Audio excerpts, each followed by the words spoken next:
नमस्कार। आप देख रहे खबरों की दीवार से जीवाल। मैं हूं मनीष जायसवाल। इस वक्त मौजूद हूं राजधानी रायपुर में। चुनावी साल चल रहा है और बजट का महीना चल रहा है और इस बजट में कर्मचारी अधिकारियों की जो मांगें रहती हैं वो उम्मीद लगाए बैठते हैं कि सरकार उन मांगों को पूरा करेगी। इन्हीं में से एक मांग थी डीए और एचआरए की। प्रदेश में डीए और एचआरए की मांग को लेकर ऐतिहासिक आंदोलन हुआ। ये 15 दिन का आंदोलन ऐसा था कि इसकी धमक पूरे प्रदेश में सुनाई दी। प्रदेश में लगभग 15 दिन सरकारी कामकाज बुरी तरह ठप रहा। कर्मचारी अधिकारी एक मंच पर, एक जगह पर आंदोलन करने के लिए बैठे रहे। इतिहास में ऐसा बहुत कम होता है और छत्तीसगढ़ के इतिहास में यह ऐसा पहला आंदोलन था। और आज भी ये आंदोलन चल रहा है और इसी शुक्रवार को इस आंदोलन की एक झलक भी दिखाई दी है। मेरे साथ इस वक्त कर्मचारी अधिकारी फेडरेशन के संयोजक कमल वर्मा जी बैठे हुए हैं। सर, आपका स्वागत है हमारे शो में। सर, ये जो आंदोलन अभी चल रहा है और बजट अभी आने वाला है, कर्मचारी अधिकारी की जो मांगे हैं ये कहाँ तक अभी हैं और क्या उम्मीद लगाए बैठे हैं आप इस सरकार से? देखिए, पूरे प्रदेश के कर्मचारी अधिकारी छत्तीसगढ़ के विकास के लिए निरंतर संघर्षरत हैं। सरकार की जितने भी योजनाएं जो है अभी लागू की गई है, सरकार जिस बलबूते सरकार फिर से वापस आना चाहती है, इसको बनाने में, फिर से बनाने में, या जो योजनाएं अभी जो चल रही है उसका क्रियान्वयन कराने में, इसमें प्रदेश के कर्मचारियों अधिकारियों की अहम भूमिका हो सकती है। जी। सरकार को इस बात को बहुत गंभीरता से समझना चाहिए। मैं आज इससे बात नहीं कर रहा हूँ। जो छत्तीसगढ़ गठन हुआ था उससे पहले मध्य प्रदेश के समय से जो घटनाएं घटी है, जितने भी मुख्यमंत्री जिन्होंने जो है कर्मचारियों के साथ में डायरेक्ट जो है पंगा लिए हैं, कह सकता हूँ, जो कर्मचारियों अधिकारियों को जो लोग अपने साथ नहीं लिए और उनको ऐसे लगने लगा कि मुट्ठी भर लोग जो है सरकार का कुछ भी नहीं बिगाड़ सकती, ऐसे जो लोग जो सोचते हैं, वो पूरा जो है पूरे इतिहास आप देखेंगे, चाहे वो दिग्विजय सिंह जी का कार्यकाल हो, चाहे वीरेंद्र सकलेचा, सुंदरलाल पटवा जी का जो मुख्यमंत्रित्व काल हो, चाहे अजीत जोगी जी का कार्यकाल हो, सब पूरा देख लीजिए आप, चाहे रमन सिंह जी का जो लास्ट वाला जो कार्यकाल था। तो सरकार को कर्मचारियों अधिकारियों की समस्या को लेकर जो है गंभीरता दिखाना चाहिए। बहुत ही धैर्यपूर्वक माननीय मुख्यमंत्री जी 2019 में कई बार बोले कि 2019 जो है किसानों के लिए है, 2020 जो है कर्मचारियों के लिए रहेगा। इस तरह आश्वासन लगातार मुख्यमंत्री देते आ रहे हैं। बहुत ज़्यादा अपेक्षा भी है प्रदेश के कर्मचारियों को। ये अंतिम बजट है, तो हम चाहते हैं कि इस बजट में जो कांग्रेस का जो घोषणा पत्र में जो उल्लेख है, 4 स्तरीय पदोन्नत वेतनमान की बात हो, चाहे नियमितीकरण की बात हो, चाहे 7वें वेतनमान के अनुरूप गृह भाड़ा भत्ता की बात हो, इन सारी समस्याओं को जो है इस बजट में प्रावधान करके इसका हल निकाला जाना चाहिए। डीए को लेके अभी क्या उम्मीद है? कुछ खबरें सुनाई दे रही है कि बढ़ेगा कि नहीं बढ़ेगा? देखिए, प्रदेश के मुख्यमंत्री काफ़ी संवेदनशील हैं, वो मुद्दों को बहुत अच्छे से समझते हैं, इसको नकारा नहीं जा सकता। प्रदेश में पुरानी पेंशन योजना लागू हुई, ये एक बड़ी उपलब्धि है कहा जाए प्रदेश सरकार के लिए। कर्मचारियों के लिए भी बुढ़ापे में जो है, बुढ़ापे का सहारा क्या होगा, इसको लेकर प्रदेश के कर्मचारी अधिकारी बहुत चिंतित थे। ऐसे समय में आप देख रहे हैं अभी जो डेटा जो आया है, अधिकतर लोगों ने ओपीएस का चयन किया है, तो सरकार ने भी कुछ किया है कर्मचारियों के लिए। एकदम ऐसा सीधा सीधा कुछ नहीं कर सकते, ऐसा आरोप नहीं लगा सकते सरकार ने कुछ नहीं किया है। लेकिन जैसे आप लोग सहायक शिक्षक जो है हमारे भाई मनीष मिश्रा जी जो संघर्ष कर रहे हैं, उनका मांग जायज़ है, घोषणा पत्र में उसका उल्लेख है। तो ऐसे तमाम मुद्दे जो घोषणा पत्र में है, उन सभी चीज़ों का जो है इसमें बजट में प्रावधान होना चाहिए। ऐसा मैं आपके इस चैनल के माध्यम से सरकार से अनुरोध करता हूँ। सर, आप वित्त विभाग से भी आते हैं, मामले में पकड़ भी रखते हैं। अभी जैसे ओल्ड पेंशन की बात हुई, ओल्ड पेंशन में जो एनपीएस का है, जो 2004 के बाद वाले हैं, और चाहे शिक्षक संवर्गों में भी तो ऐसा है कि 1998 से सेवा में आते हैं, 2012 से इनका एनपीएस कटना शुरू होता है, 2018 में इनका संविलियन होता है, 2023 से अब ये new pension old pension scheme में जा रहे हैं।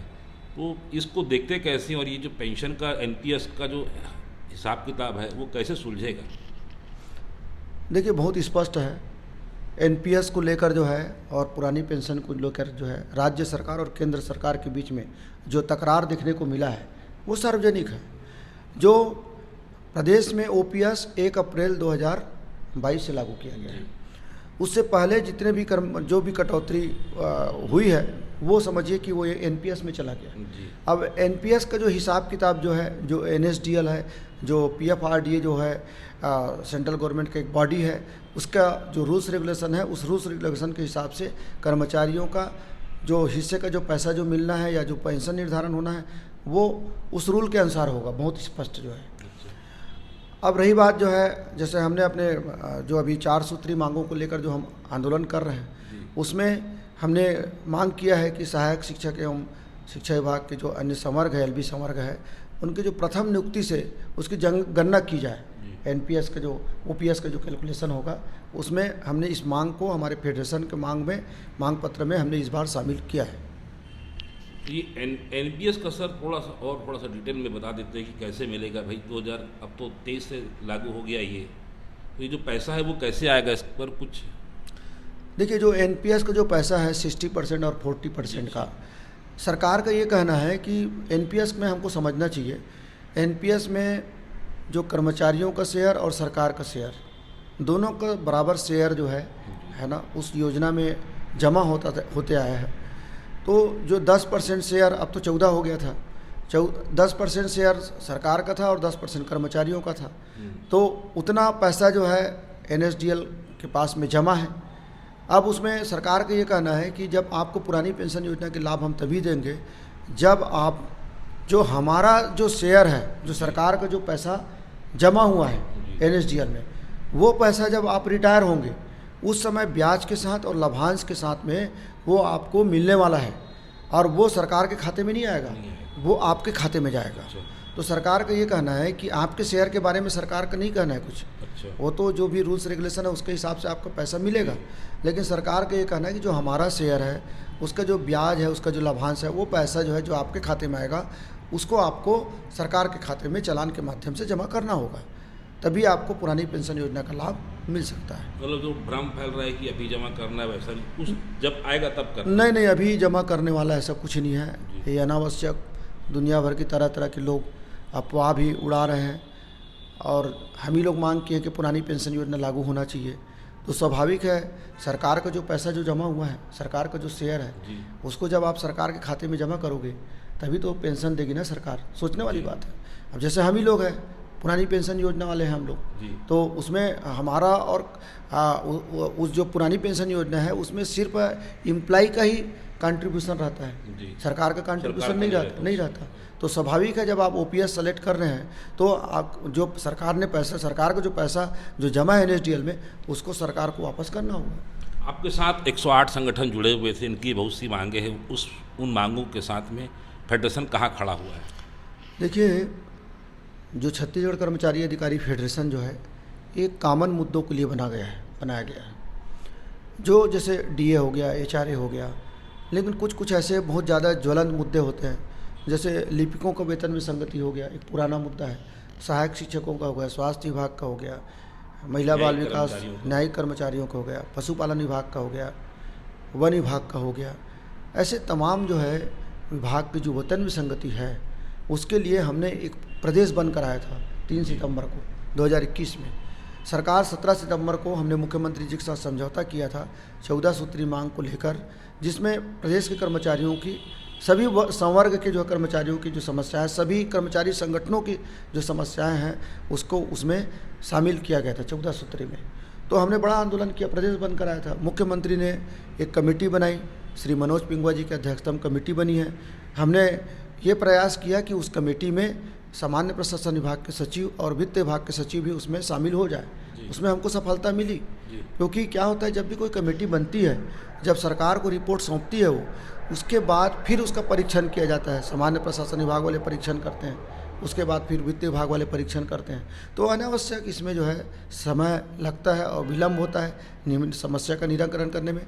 तो हम चाहते हैं कि ये कमेटी जो है शीघ्र अपनी रिपोर्ट सरकार को सौंपे, और सौंपने के बाद सरकार उसमें निर्णय डाले।